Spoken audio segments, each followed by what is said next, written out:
রাজধানীর খিলগাঁও থানার হত্যা মামলায় সাবেক আইনমন্ত্রী আনিসুল হক এবং উত্তরা পশ্চিম থানার পৃথক 2 হত্যা মামলায় সাবেক আইজিপি চৌধুরী আব্দুল্লাহ আল মামুনকে গ্রেফতার দেখিয়ে কারাগারে পাঠিয়েছেন আদালত। এছাড়া নতুন কোনো মামলায় গ্রেফতার বা রিমান্ড না চাওয়ায় সাংবাদিক মোজাম্মেল বাবু, শ্যামল দত্ত এবং লেখক শাহরিয়ার কবিরকেও কারাগারে পাঠিয়েছে আদালত।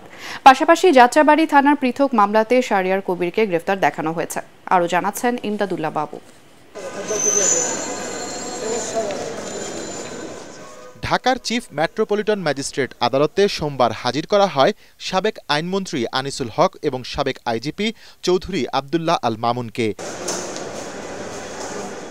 বিচারক নুরুল হুদা চৌধুরীর আদালতে উত্তরা পশ্চিম ও খিলগাঁও থানার পৃথক 2 হত্যা মামলায় তাদের গ্রেফতার দেখানোর আবেদন করা হয়। বিচারক আবেদন মঞ্জুর করে তাদের কারাগারে পাঠানোর নির্দেশ দেন।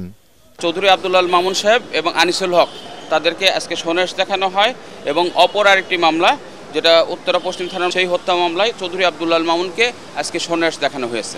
আমরা বিজ্ঞ আদালতে বলেছি যে এই মামলাগুলি হচ্ছে সম্পূর্ণ ভিত্তিহীন, উদ্দেশ্য প্রণোদিতভাবে শুধু রাজনৈতিকভাবে হয়রানি করার জন্য এই মামলায় তাদেরকে গ্রেফতার করা হয়েছে।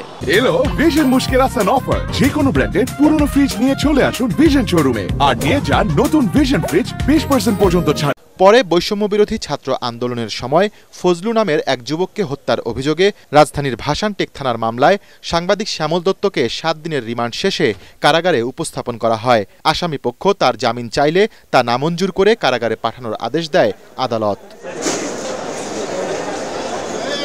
রাজধানীর যাত্রাবাড়ি থানার পৃথক 2 হত্যা মামলায় ৭১-এর ঘাতক দালাল নির্মূল কমিটির সভাপতি শাহরিয়ার কবিরকে গ্রেফতার দেখানো হয়েছে। এছাড়া যাত্রাবাড়ি থানায় আরিফ ও রফিক হত্যার ঘটনায় পৃথক 2 মামলায় সাংবাদিক মোজাম্মেল বাবুকে গ্রেফতার দেখানো হয়েছে।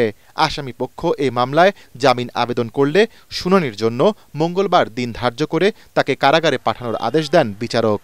নতুন কোনো মামলায় মোজাম্মেল বাবুকে সুনারেশ বা গ্রেফতার দেখানোর কোনো আবেদন করা হয় নাই এবং পত্র মামলাটিতে হচ্ছে নতুন করে কোনো রিমান্ড চাওয়া হয় নাই। জামিনের প্রার্থনা করি, পাশাপাশি অপর একটি পিটিশন দিয়ে তার সুচিকিৎসার জন্য হচ্ছে গ্রহণ করার জন্য আমরা আবেদন করি। শুনানি হচ্ছে জামিন আবেদন নামঞ্জুর করেন। সোনারেস্টের ব্যাপারে আমরা বলছিলাম যে ওখানে এজাহারে শুধু শাহরিয়ার কবির লেখা আছে, যে 2টা সোনারেস্ট দেখানো হচ্ছে ওই 2 মামলায় কি ঘটনার সাথে উনি জড়িত এটার সাথে কোনো স্পেসিফিক কোনো ঘটনার কথা এখানে উল্লেখ নাই।